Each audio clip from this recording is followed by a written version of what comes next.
Assalamu alaikum students. I hope you all are well. Let me introduce myself. I'm Sharmin Rahman, your English language teacher from Standard 6 Campus 1. So today we're going to learn something new. We have started the chapter 6, which was adverb and adverbials. This is part 3. In the previous part 1 and part 2 lessons, we have learned the definition of adverbs, types of adverbs, and last we just talked about adverb and of adverb phrases. So today we're going to learn about adverb clauses. So let's see. Before starting adverb clause, let's see the definition. What is an adverb clause? So basically adverb clauses, also known as adverbial clauses, are dependent clause that function as adverb. And since they are dependent clause, they must have a subordinating conjunction to connect them to the rest of the sentence. That means there will be a word which is a word or multiple words which is subordinate conjunction that is going to connect a sentence with the rest of the sentences, and this is a must-have which is a subordinate conjunction. So being able to spot a subordinate conjunction will help you recognize an adverb clause. In your exam, you might have an exercise that you have to identify adverb clause from the given sentences. And for that, you need to find out subordinate conjunction firstly. Then you can easily recognize adverb clause. Below are some examples which are grouped by what type of adverb questions they answer.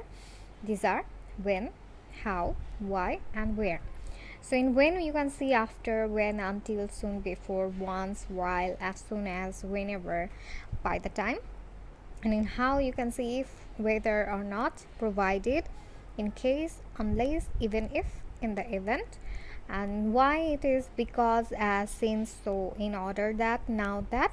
And where, wherever, and where as well.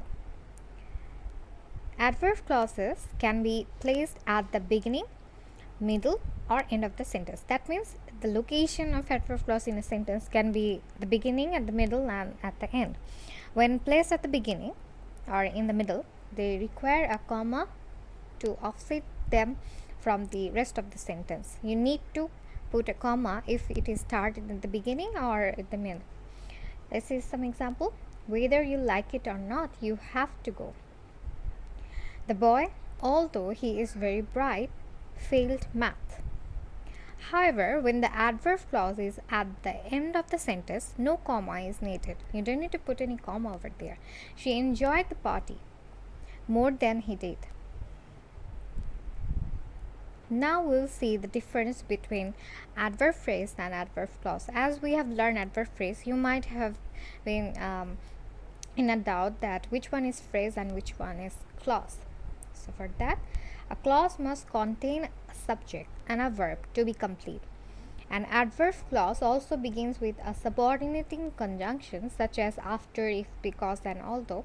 If you see a group of words in a sentence that acts like an adverb but doesn't have any like both a subject and a verb, then it's an adverb phrase. So this is the difference between adverb phrase and clause. So if you see a subject and a verb in a clause, then in a sentence that it will be a clause, and if there is any subject and verb, that it will be adverb phrase. Now using adverb clauses. Adverb clauses in your sentence is a good way to add important and descriptive details and informations to your writing. It will standardize your writing skills. They are flexible and can be placed at the beginning, middle, and the end of the sentence depending where it sounds best. So I would like you to add in your writing section adverb clauses. It gives you a standardized writing. Okay, so let's see at the beginning, if we use adverb clause, what will be it look like. When placed at the beginning of the sentence, an adverb clause is followed by a comma, as seen in the examples of adverb clause. Let's see. Whether you like it or not, you have to go to bed now. If you pay your bills on time, you can have a good credit score. Unless you run fast, you will miss the bus. Okay, If we use adverb clause in the middle of the sentence, then what will be it look like?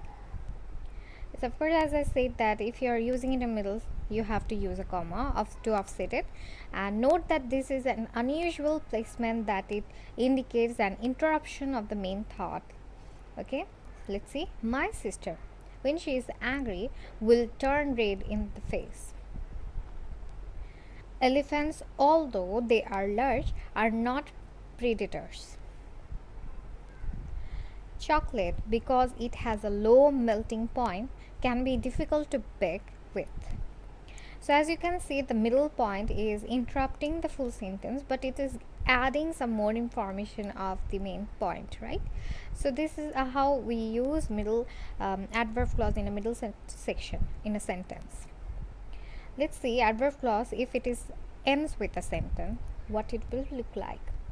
So here we are not putting any comma because we don't need it. We place at the end of the sentence an adverb clause which doesn't need any additional punctuation. You must keep practicing the song until you get it right. Give us a call when you get back from your trip.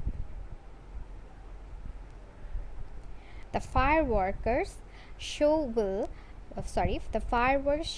start after the sun goes down. As you can see, that until, when, and the additional word after, these are the conjuncting words which is connecting these two sentences and which begins with adverb clause. So this is end with the sentence and we are not putting any comma. So this is the end of the lesson for today. Thank you so much, everyone.